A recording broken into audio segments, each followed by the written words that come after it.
یا ایھا النبی انا ارسلناک شاہدا ومبشرا ونذیرا وداعیا الی اللہ باذنہ وسراجا منیرا۔ اے نبی ہم نے آپ کو سراج منیر بنا کے بھیجا، بھائی روشن چراغ بنا کے بھیجا۔ میرا نبی روشن بھی ہے، چراغ بھی ہے، نور بھی ہے، رستہ بھی دکھاتا ہے۔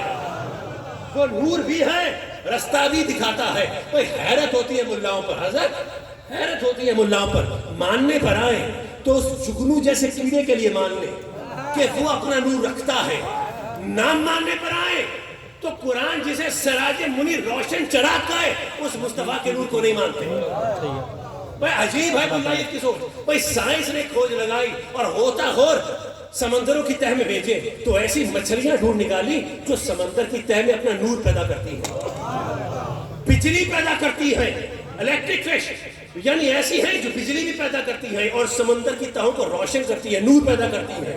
اور باغیچوں اور باغوں میں تمہیں چھوٹا سا کیڑا اپنے دم پر نور سوار کیے ہوئے نظر آتا ہے، اپنی دم پر نور سوار کیے ہوئے نظر آتا ہے اور رستہ دکھاتا نظر آتا ہے۔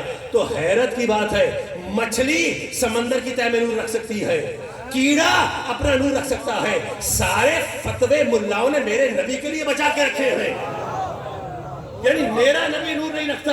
بھائی معاذ اللہ میرا نبی کیڑے سے بھی کمتر ہو گیا یا مچھلی سے بھی کمتر ہو گیا کہ کیڑا نور رکھ سکتا ہے، مچھلی نور رکھ سکتی ہے، لیکن قرآن جسے سراج منیر کہے وہ نور نہیں رکھ سکتا۔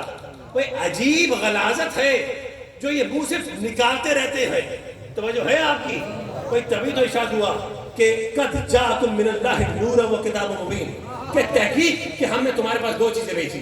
یہ سننے والی بات ہے، یہ بہت اہم بات ہے۔ تحقیق کہ ہم نے تمہارے پاس دو چیزیں بھیجی، کیا؟ نور اور کتاب مبین۔ پہلا کیا ہے؟ نور، دوسرا کیا ہے؟ کتاب مبین۔ بھائی ہمارے علماء بیٹھے ہیں، پوچھ لیجئے ان سے، ہمارے علماء اور شارعین اور ہمارے ترجمہ نگار جب اس آیت کا ترجمہ کرتے ہیں اور تفسیر کرتے ہیں تو نور سے مراد مصطفیٰ لیتے ہیں، حضور سے مراد، نور سے مراد حضور کی ذات، ایسے ہی ہے۔ اور کتاب مبین سے مراد ہم قرآن لیتے ہیں۔ بات بڑی سمپلیفائڈ سی ہے، مان لی بھی لیا جائے تو کوئی جاتا نہیں ہے، پر ان کی رگ منافقت یہاں پر بھی پھڑکتی ہے۔ بھئی آپ ابھی اٹھائیے، یہ اہل حدیث اور مکتبہ دیوبند کے ہمارے دوست ہی ہیں، غیر مقلد ہمیں دوست ہی کہوں گا انہیں، اب ان کے ترجمے ابھی اٹھا کے دیکھیے۔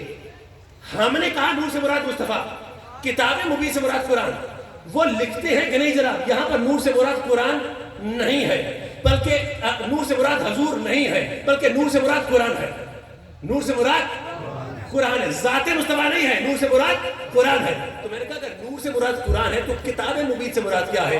تو کہنے لگے کتاب مبین سے مراد قرآن کی تشریح ہے، قرآن کی تشریح ہے۔ اگر میں غلط کہوں تو اسی وقت مجھے روک دو، لیکن خدا کی قسم آپ ان کا ترجمہ اٹھا کے دیکھو، یہی لکھا ہے کہ نور سے مراد حضور نہیں، یعنی حضور کو سرے سے ہی باہر نکال دیا۔ نور سے مراد قرآن اور کتاب مبین سے مراد قرآن کی تشریح لیتے ہیں، قرآن کی تشریح لیتے ہیں۔ اب ہم اپنا ترجمہ چھوڑتے ہیں، انہی کا ترجمہ پکڑتے ہیں اور اسی میں سے ہم بات نکالیں گے۔ آپ جانتے ہو نا مجھے، اسی میں سے بات نکالیں گے۔ اب یہ کہتے ہیں کہ کتاب سے نور سے مراد قرآن ہے، ایسے ہی بولیے نا کہ نہیں ہے؟ نور سے مراد قرآن ہے اور کتاب مبین سے مراد قرآن کی تشریح ہے۔ اچھا تو پھر میں سوال کرتا ہوں کہ بھائی یہ قرآن کی تشریح کی کس نے کی؟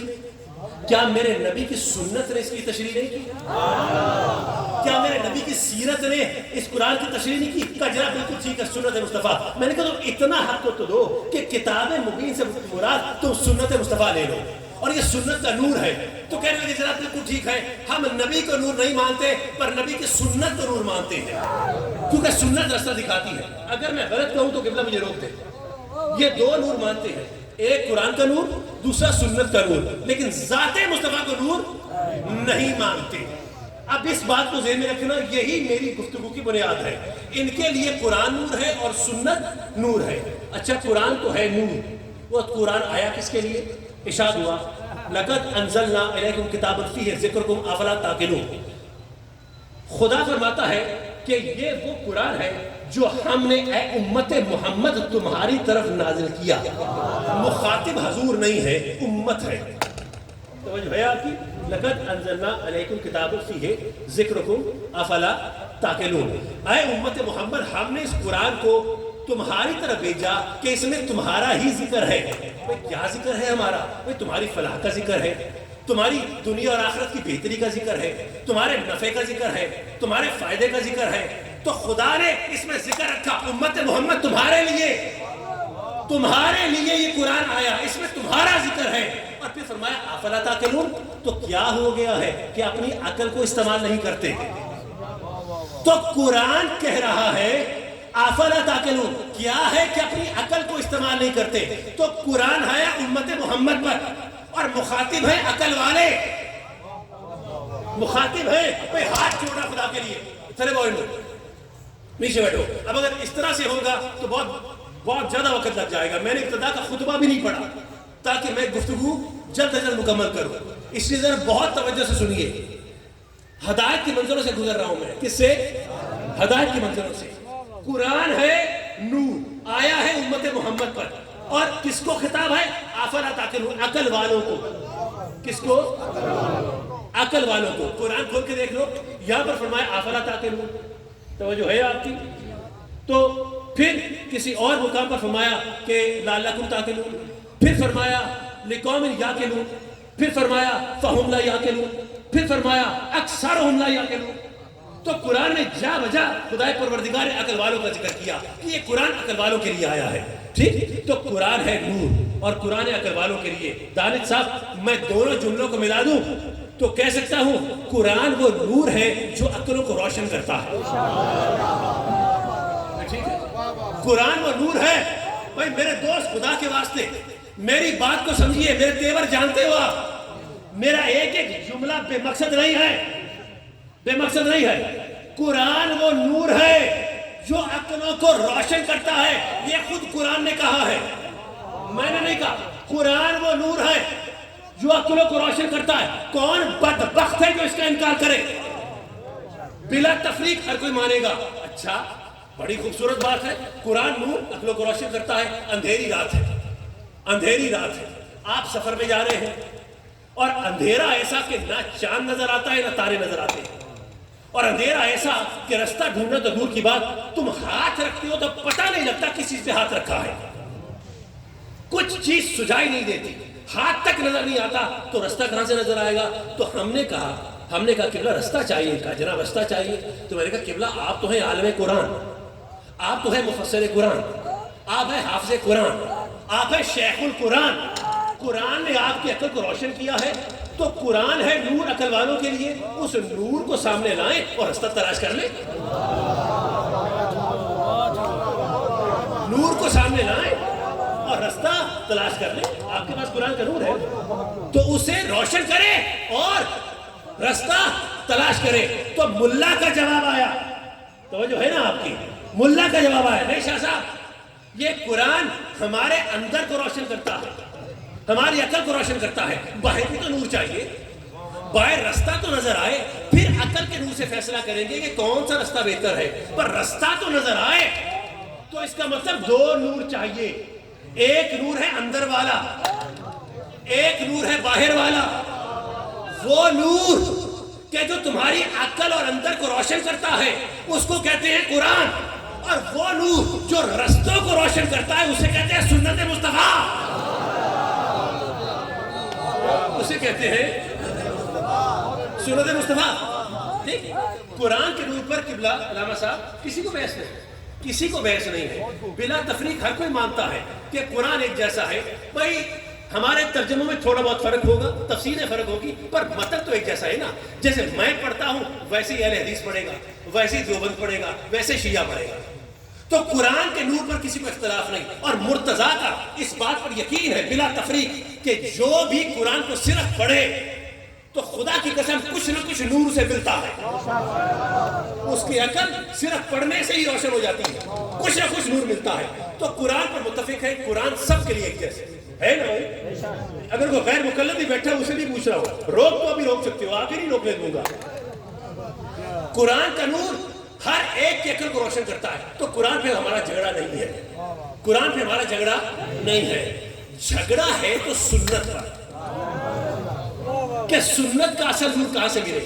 قبلہ کوئی مسئلہ آ جائے نا تو ایک مکتبہ کھڑا ہوتا ہے, میں نے اس مسئلے پر فلاں حدیث دیکھی ہے, مجھے حضور کی سنت نظر آئی ہے, تو مجھے وہ سنت اچھی لگتی ہے, میں یہ پکڑوں گا. اس نے وہ پکڑ لی.